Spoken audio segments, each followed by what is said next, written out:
tout le monde. Alors, on va vous parler ici du courriel de Brightspace et comment vous pouvez prendre tous les courriels que vous envoyez et que vous recevez dans Brightspace pour les transférer dans votre boîte de réception du consortium, donc le Gmail du consortium. Puis ça va vous permettre, par exemple, de transférer un message directement à un enseignant responsable ou à un parent si vous le désirez à partir de Gmail au lieu de faire des pieds et des mains pour le prendre de Brightspace et pour l'envoyer un petit peu partout. Alors, je vous montre comment, premièrement, vous assurer que vos paramètres de courriel dans Brightspace sont bien installés pour pouvoir faire ce transfert-là. Donc, ici, j'ai un compte fictif là, que j'ai créé pour enseignant consortium. Donc, on va aller dans le réglage du compte. Généralement, pour vous, vous allez voir que l'adresse courriel du consortium est déjà associée à votre compte quand j'ai créé vos comptes d'enseignants. Donc, j'ai inclus votre courriel du consortium. Donc, ici, on va ajouter une adresse courriel pour cet enseignant-là. Donc, ça prend le mot de passe. Je pense pas que je l'ai bien écrit. Le mot de passe que j'utilise pour accéder au système, donc à Brightspace. Puis ici, le nouveau courriel, c'est... Donc, probablement, vous n'aurez pas à faire cette étape-là, mais je le fais quand même. Oups, mot de passe système est invalide.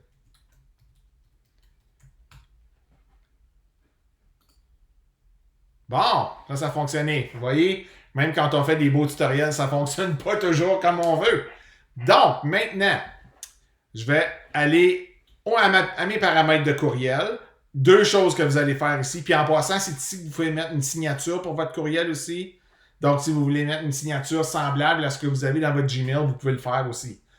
Premièrement, la chose que vous devriez cocher, c'est envoyer une copie de chaque message sortant à enseignant au courriel que vous avez inscrit dans le système, qui est inscrit dans le système, qui est votre courriel du consortium.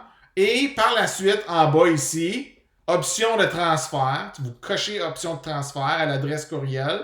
Puis je dis transférer dans la boîte de réception, puis attribuer le statut non lu. Quand vous allez recevoir un courriel d'un élève ou quand vous allez envoyer un message courriel dans Brightspace, ces messages-là vont être transférés dans votre boîte de réception du consortium. Là, vous allez me dire, OK, ben là, ça va faire beaucoup de courriels dans ma boîte de réception du consortium et c'est pour ça qu'on va aller, une fois que j'enregistre et je ferme ceci, dans la boîte de réception de Gmail, puis, vous voyez ici, confirmer votre adresse courriel, je vais confirmer l'adresse parce que j'ai ajouté cette adresse-là dans Brightspace. Donc, je vais revenir ici et je vais créer un filtre dans mon courriel du consortium pour que ces messages-là soient reçus et placés dans un dossier directement sans que ça apparaisse dans ma boîte de réception. Comme ça, vous allez pouvoir accéder à ces messages-là sans nécessairement accéder à les voir dans votre boîte de réception constamment. Donc, voici, premièrement, je vais vous montrer comment enlever ça ici puis le placer à droite. C'est très simple. On va aller dans les paramètres. OK? Parce que moi, je trouve que l'affichage est mieux quand on met son Meet et son Hangout à droite. On va aller dans les paramètres avancés. Puis, on va cliquer Chat à droite. C'est pas chat, là, ça veut dire chat. Ça veut dire que vous allez voir que le clavardage puis le Meet est rendu ici. Donc, ça vous permet de voir vos dossiers ici qui sont tous dans votre boîte de réception Gmail. On retourne maintenant aux paramètres pour se créer un filtre des messages qui vont venir du courriel consortium, du courriel de Brightspace, pardon. On clique sur filtre et adresse bloquée. Là, vous voyez qu'il n'y a pas de filtre. Si vous avez déjà créé des filtres, vous allez les voir, mais généralement, il n'y en aura pas. Puis, on va créer un nouveau filtre. La fenêtre ici va donc paraître et là, vous voyez ce que vous pouvez entrer. Vous pouvez mettre un destinataire ou une personne qui envoie le message. Mais ici, la place à inscrire quelque chose, c'est « contient les mots ». On veut que, si ça contient ces mots-là, que le message soit placé dans une boîte, dans un libellé ou dans un dossier dans lequel ça ne paraîtra pas dans la boîte de réception principale. Donc ici, je vais coller l'extension de l'adresse là, qui paraît dans Brightspace, qui est quand même assez long. Donc, cavlfo.courriel.apprentissageélectronique.ca. Donc, simplement, en mettant ça, c'est que tous les messages qui vous ont été envoyés de cette adresse par un élève ou tous les messages que vous envoyez à partir de cette adresse à un élève vont être placés dans le dossier que vous allez choisir. Je clique sur « Créer un filtre ». Puis là, je vais sélectionner les différents critères de recherche qui vont permettre au système de prendre le message, de l'enlever de ma boîte de réception et de le placer dans ce dossier-là. Donc, vous voyez ici à droite, j'ai déjà créé un dossier Brightspace. Vous pouvez l'appeler Brightspace semestre 1 2020, 2021, quelque chose comme ça. Ça dépend de vous. Une chose que vous voulez, c'est que le message ne soit pas affiché dans la boîte de réception.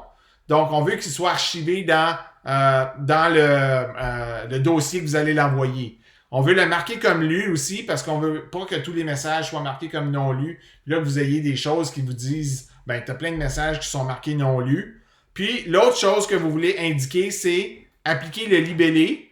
OK? Le libellé, c'est le dossier. Puis, on va sélectionner le libellé Brightspace que j'ai créé tantôt. Si vous ne l'avez pas, vous faites nouveau libellé. OK? Mais moi, je vais sélectionner Brightspace ici.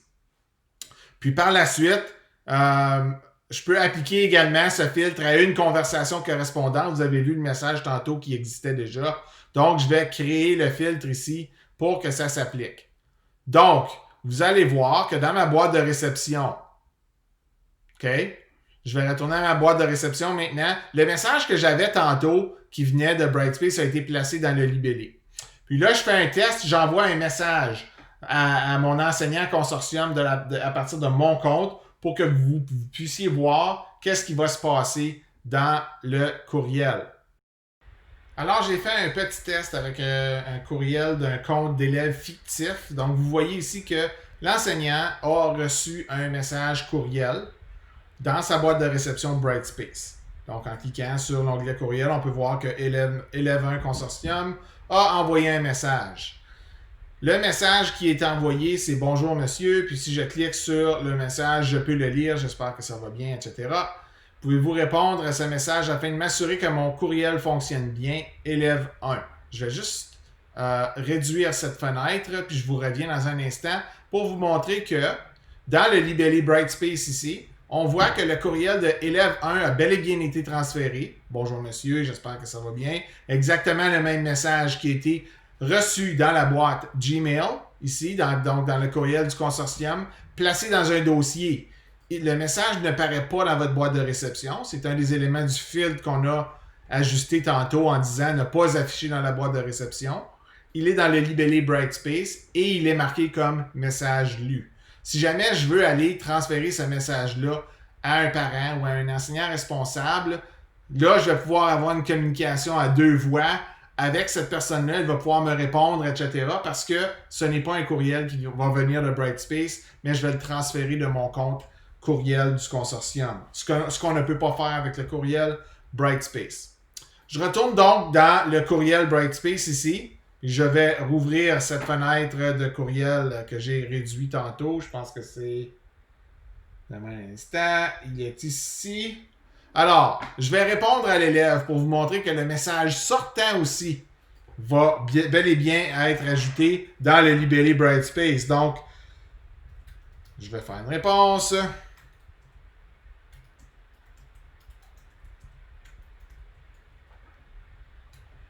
Là, je vais juste envoyer le message. OK, je vais fermer ça. Je vais aller ici. Vous allez voir apparaître dans quelques instants un petit chiffre 2 qui va démontrer que la conversation va être placée dans l'onglet Brightspace. Vous voyez que c'est apparu. Donc, enseignant a répondu à l'élève. Vous voyez, la réponse est ici. Oui, ça fonctionne bien. Donc, les messages sont là. Maintenant, si je veux le transférer, je peux le faire d'ici au lieu d'essayer de le faire à partir de Brightspace. Donc, si jamais vous avez des questions par rapport à ceci, n'hésitez pas à communiquer avec moi. Ça va me faire plaisir de vous aider. J'espère que le tutoriel vous sera utile, par contre, pour que vous puissiez changer les choses pour que ça fonctionne bien de votre côté.